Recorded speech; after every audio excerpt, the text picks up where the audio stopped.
पांडव क्या हैं? पांच पांडव को का मनोविज्ञान थोड़ा सा समझिए। पांच पांडव क्या संदेश है पांच पांडवों का, इसको बहुत निर्मल मन से सुनिएगा देवियों सज्जनों, एकदम उस प्रकार से सुनिएगा जिस प्रकार से हम लोग श्री कृष्ण और गोपियों की रास लीला का आनंद लेते हैं, अन्यथा न लेते हुए आप इसको बहुत निर्मल हृदय से और बहुत पवित्रता से इसको सुनिएगा। युधिष्ठिर क्या है?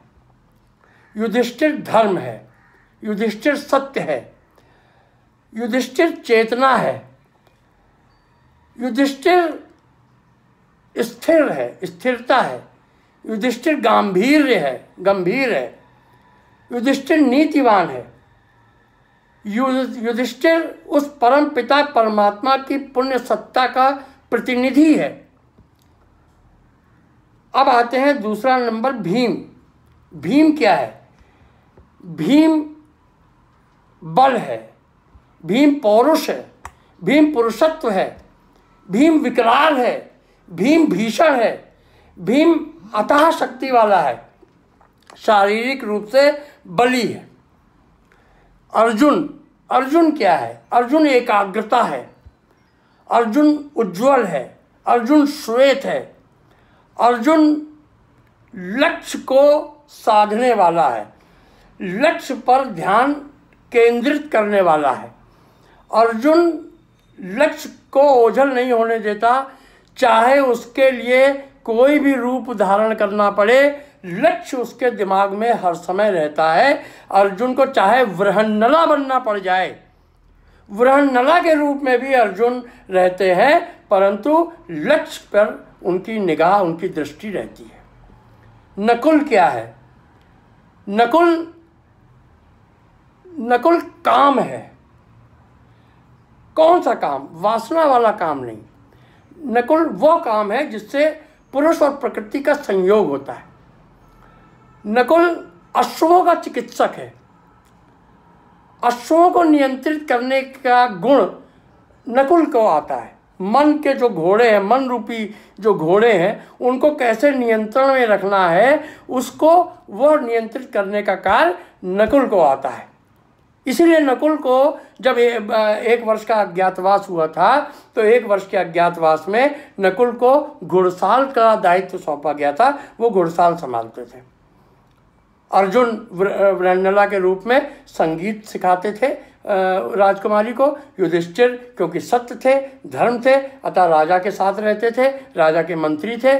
भीम क्योंकि पौरुष था, पौरुष बल था, शरीर था, तो शरीर को भोजन की भी आवश्यकता होती है, तो वो रसोइया थे, रसोइया के रूप में उन्होंने अपने दायित्व का निर्वहन किया। अंत में आते हैं सहदेव। सहदेव क्या थे? सहदेव है सौंदर्य, सहदेव है सुंदरता, सहदेव है शालीनता, सहदेव है आत्मनियंत्रण, तो सहदेव है सौंदर्य, सहदेव है गाय, सहदेव है सरल, जैसे गाय सरल होती है। इसीलिए सहदेव को गौशाला का दायित्व सौंपा गया कि तुम गौशाला संभालोगे। और श्री कृष्ण क्या है? श्री कृष्ण तो परमपिता परमेश्वर है, परमात्मा है, युग पुरुष है, देव पुरुष है, वो उसकी तो सब लोग जानते हैं श्री कृष्ण क्या है। अब पांडवों की जब ये सब गुण आए, तो देखिए जब सौंदर्य होता है, प्रकृति बहुत सुंदर है, अनुपम सौंदर्य है, अनुपम छटा है प्रकृति की। जब सौंदर्य दिखाई पड़ता है तो काम जागृत होता है। जब काम जागृत होता है तो मन थोड़ा सा विचलित होता है, तो मन को नियंत्रण करना पड़ता है। जब काम जागृत होता है तो लक्ष्य की ओर भागता है। लक्ष्य क्या है? मिलन। किससे? उस परमपिता परमात्मा से, उस परमपिता परमेश्वर से जो पुण्य सत्ता है, जो इस सृष्टि का रचयिता है, जो इस सृष्टि का संहारक भी है, जो इस सृष्टि का संचालक भी है, वह परमपिता, उससे मिलन, यही तो हमारा लक्ष्य है। तो जब काम जागृत होता है तो मन को एकाग्र करके लक्ष्य पर निगाह रखनी होती है। लक्ष्य होता है मिलन, और मिलन के लिए पौरुष की आवश्यकता होती है, बल की आवश्यकता होती है। जब शरीर में ताकत होगी तभी आगे बढ़ के मिलन हो पाना संभव होता है। शरीर में ताकत के लिए जब तक शारीरिक बल नहीं होगा तो साधना कैसे होगी? जब शारीरिक बल नहीं होगा तो उपासना कैसे होगी? जब शारीरिक बल नहीं होगा तो वंदना कैसे होगी? जब शारीरिक बल नहीं होगा, जब शरीर साथ नहीं देगा तो उपासना कैसे होगी? शरीर साथ नहीं देगा तो आराधना कैसे होगी? तो शरीर का होना बहुत आवश्यक है और शरीर का बल ही होना बहुत आवश्यक है। जब शरीर का बल प्राप्त हो जाता है तो मिलन होता है किससे? उस परम पिता से, उस परमेश्वर से, उस पुण्य सत्ता से, और धर्म से मिलन होता है, सत्य से मिलन होता है। और कौन सा सत्य? वह सत्य, वह धर्म जो हमारे भीतर स्थित है। हमारे ही शरीर में वह धर्म स्थित है जिसको हम इधर उधर ढूंढ रहे हैं। वह धर्म जब हमको मिल जाता है, दिखता है, पता चलता है, वह धर्म हमारे शरीर में मूल में, हमारे शरीर का मूल आधार वही शक्ति है जो सुप्तावस्था में पड़ी हुई है। उसी शक्ति को जब बल प्राप्त होता है, जब साधना होती है, जब एकाग्रता होती है, जब सौंदर्य के रूप में जब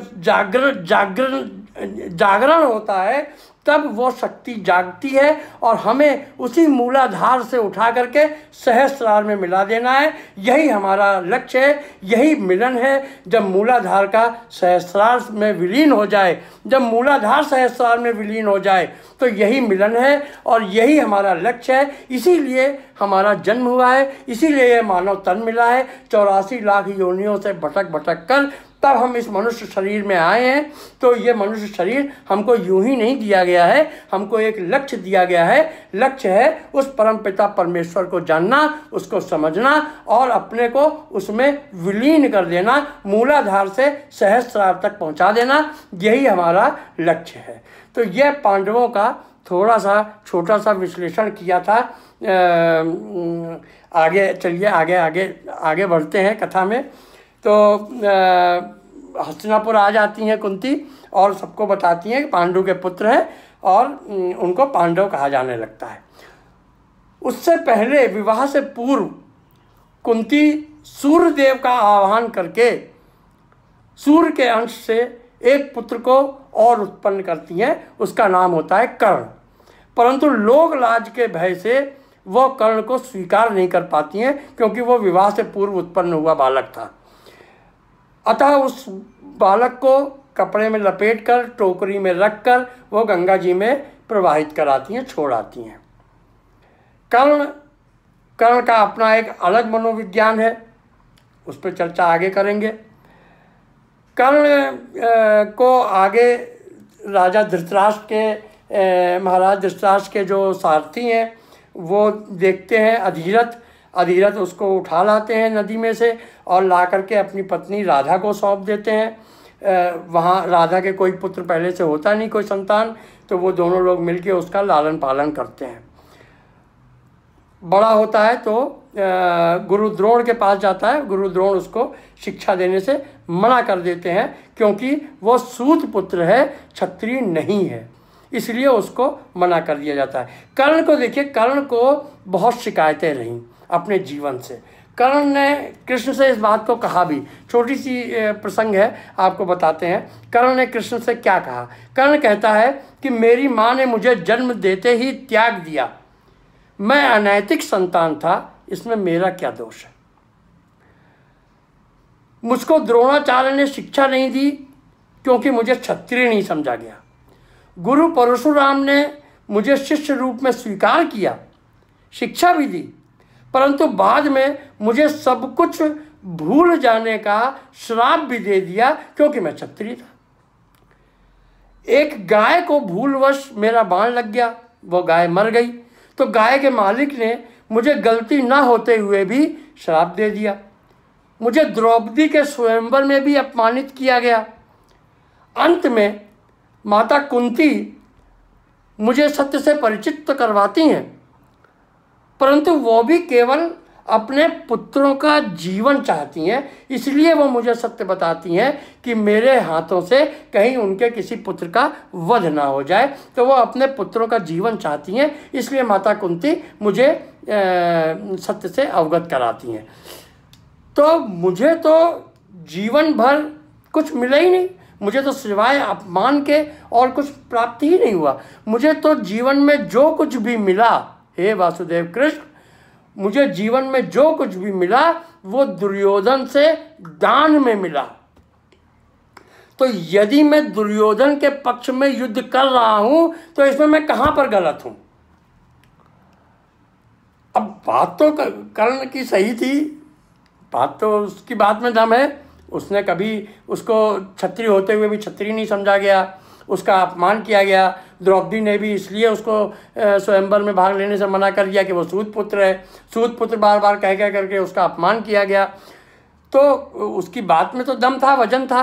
परंतु देखिए यहाँ पे श्री कृष्ण कितना बढ़िया उसको उत्तर देते हैं। और श्री कृष्ण तो परमेश्वर है ना, उससे कौन जीत पाया है। तो श्री कृष्ण देखिए कितने अच्छी तरीके से कर्ण को समझाते हैं कि हे कर्ण, हे दानवीर कर्ण,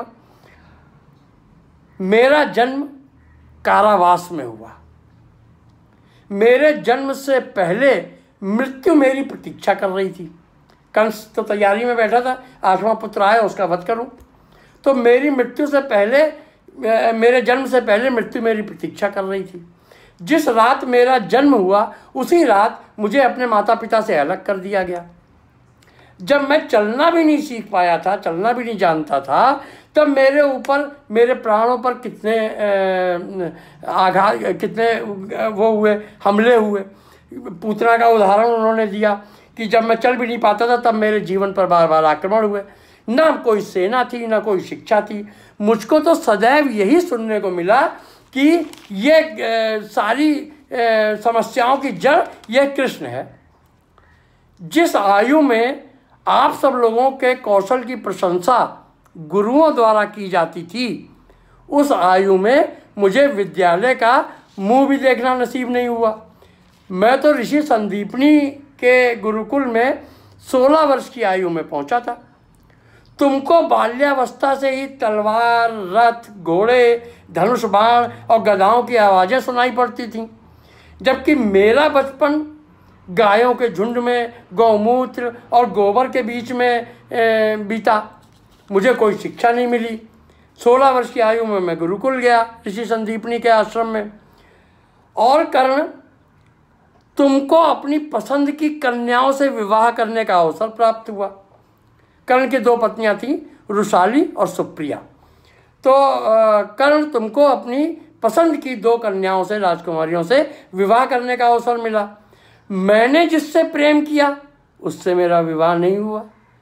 मेरा विवाह किससे हुआ? जो मुझसे प्रेम करती थी।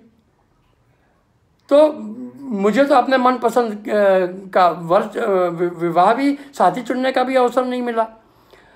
और मुझे उनसे विवाह करना पड़ा जो एक राजा के चंगुल में कैद थी। उन सबको मैंने चंगुल से छुड़ाया, तो ऐसी 16,108 कन्याओं से मुझे विवाह करना पड़ा। मुझे अपने पूरे समुदाय के साथ यमुना तट छोड़कर समुद्र के किनारे बसना पड़ा। जरासंध का भय था, जिसके कारण मुझे रणछोड़ की उपाधि भी दी गई। अब हे दानवीर कर्ण, हे राधे, यदि दुर्योधन युद्ध जीतता है, राधे ने कौंते कहा होगा, मैं भूल गया, मुझसे गलती हो गई, क्योंकि तब तक तो ये मालूम ही पड़ गया था कि वो कुंती का पुत्र है। तो हे कौंते, यदि दुर्योधन युद्ध जीतता है तो उसका बहुत सारा श्रेय तुमको मिलेगा कर्ण। परंतु यदि धर्मराज युधिष्ठिर युद्ध जीतते हैं तो मुझको क्या मिलेगा? मुझको तो केवल यह मेरे ऊपर आरोप लगेगा कि युद्ध मेरे ही कारण हुआ, और यदि मैं चाहता तो युद्ध ना होता। और वास्तव में यही हुआ भी। गांधारी ने अंततः, जब सब युद्ध समाप्त हो गया, तो अंत में गांधारी ने यह आरोप कृष्ण पर लगा ही दिया कि यदि तुम चाहते तो यह युद्ध ना होता, यदि तुम चाहते तो कृष्ण इस युद्ध को रोक सकते थे। और आज मैं तुम्हें यह श्राप देती हूँ देखिए गांधारी ने भी एक श्राप दे दिया। पीछे इस पूरे महाभारत में वचन, प्रतिज्ञा और श्राप देने में कोई पीछे नहीं था, सब एक से बढ़कर एक। गांधारी श्राप देती हैं कि जिस प्रकार से, यहाँ पे वो कृष्ण को कृष्ण नहीं कहती, यहाँ पे वो देवकी नंदन कहती हैं कि हे देवकी नंदन, जिस प्रकार से मेरे 100 पुत्रों का नाश हुआ, मेरे 100 पुत्र मारे गए और मैं कुछ नहीं कर पाई, मैं देखती रह गई, उसी प्रकार से देवकी नंदन तुम्हारे पूरे कुल का विनाश हो जाएगा। तुम देखते रहोगे, तुम कुछ नहीं कर पाओगे, तुम किसी को भी नहीं बचा पाओगे। यह गांधारी कृष्ण को आखिर में, अंत में श्राप देती है। तो कृष्ण आगे कहते हैं कर्ण से कि एक बात याद रखना कर्ण, प्रत्येक व्यक्ति के जीवन में चुनौतियां होती हैं। यहाँ पे एक संदेश भी है, हमारे जीवन के लिए भी ये संदेश है जो कृष्ण ने कर्ण को दिया, हम भी उसको समझ करके उसको फॉलो करना चाहिए कि प्रत्येक व्यक्ति के जीवन में चुनौतियां होती हैं, संघर्ष होते हैं। जिंदगी किसी के लिए भी सुगम नहीं होती है। दुर्योधन की भी बहुत कमियां हैं तो युधिष्ठिर की भी बहुत कमियां हैं, परंतु जो सत्य है, धर्म है, वो तुम और तुम्हारी आत्मा, तुम्हारी चेतना बहुत अच्छी तरीके से जानती है। कोई फर्क नहीं पड़ता इससे कि कितना अन्याय हुआ हमारे साथ, कितनी बार अपमान हुआ हमारा, कितनी बार हमको दोषी ठहराया गया, कितनी बार हम और किस किस के द्वारा हमारा अपमान किया गया, इस सबसे कोई फर्क नहीं पड़ता। महत्वपूर्ण यह है कि उस प्रत्येक समय आपने किस प्रकार से प्रतिक्रिया की। ये एक मनोवैज्ञानिक रूप से कृष्ण जो है कर्ण के ऊपर यह दबाव बना देते हैं कि तुमने किस प्रकार से प्रतिक्रिया की। सारे, कर्ण बहुत सही था अपनी जगह पे, लेकिन सारे दोष उसी के ऊपर कृष्ण घुमा करके रख देते हैं कि तुमने किस प्रकार से रिएक्ट किया। तो यह महत्वपूर्ण है। इसलिए कोसना बंद करो कर्ण। जीवन की अकुशलताएं, जीवन की विषमताएं तुमको अधर्म पर चलने की अनुमति नहीं देती हैं। अब जो हो रहा है वही धर्म है, वही कर्म है। तुम अपना कर्म कर रहे हो, अर्जुन अपना कर्म कर रहा है, किसी को दोष नहीं देना चाहिए।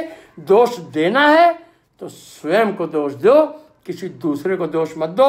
दोष देना है तो अपने कर्मों को दोष दो, किसी दूसरे को दोष मत दो।